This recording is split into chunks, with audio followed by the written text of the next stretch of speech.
ಎಲ್ರಿಗೂ ನಮಸ್ಕಾರ. ಇವತ್ತು ನಾನು ನಿಮಗೆ ನಾನ್ ಸ್ಟಿಕ್ ಪ್ಯಾನ್ನ ಯಾವ ಥರ ಮೇಂಟೈನ್ ಮಾಡಬೇಕು ಅಂತ ತೋರಿಸ್ತಾ ಇದ್ದೀನಿ.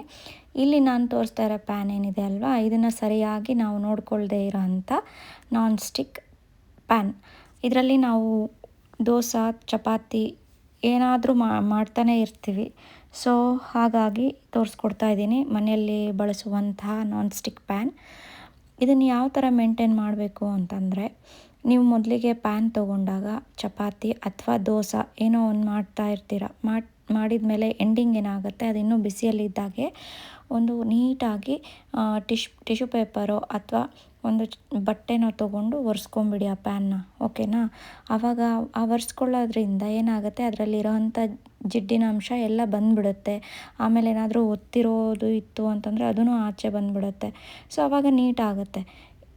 ಇಲ್ಲಿ ನಾನು ತೋರಿಸ್ತಾ ಇದ್ದೀನಲ್ವ, ಈ ಥರ ಅದರಲ್ಲಿ ಏನೇ ಇರಲಿ ಡಸ್ಟ್ ಇದ್ದರೂ ಅದೆಲ್ಲ ನೀಟಾಗಿ ಬಂದುಬಿಡುತ್ತೆ, ತೆಕ್ಕೋಬೋದು.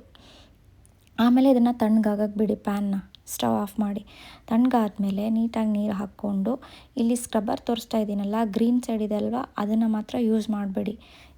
ಈ ಕಡೆ ಹಳದಿ ಬಣ್ಣ ಇದೆ ಅಲ್ವಾ, ಈ ಸ್ಪಾಂಜಿಂದ ಪಾತ್ರೆ ತೊಳೆಯೋಂಥ ಲಿಕ್ವಿಡ್ನ ಯೂಸ್ ಮಾಡಿ ಉಜ್ಜಿ.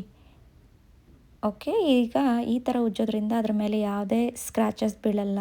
ಆಮೇಲೆ ಏನಾದರೂ ಇನ್ನೂ ಸ್ವಲ್ಪ ಜಿಡ್ಡಿನ ಅಂಶ ಇತ್ತು ಅಂತ ಅಂದರೆ ಅದನ್ನು ಹೋಗುತ್ತೆ. ಸೊ ಇಷ್ಟು ಮಾಡೋದ್ರಿಂದ ನಿಮ್ಮ ಪ್ಯಾನ್ ನೀಟಾಗಿ ಮೇಂಟೈನ್ ಆಗಿ ತುಂಬ ದಿನ ಬಾಳಿಕೆ ಬರುತ್ತೆ.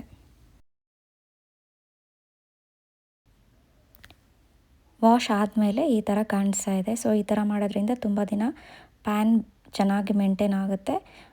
ಇಲ್ಲಿ ನೋಡಿ, ಯಾವುದೇ ಥರದ ಜಿಡ್ಡಿನ ಅಂಶ ಇಲ್ಲ. Thank you for watching. ಹಾಗೆ ಸಬ್ಸ್ಕ್ರೈಬ್ ಮಾಡ್ಕೊಳ್ಳಿ ನನ್ನ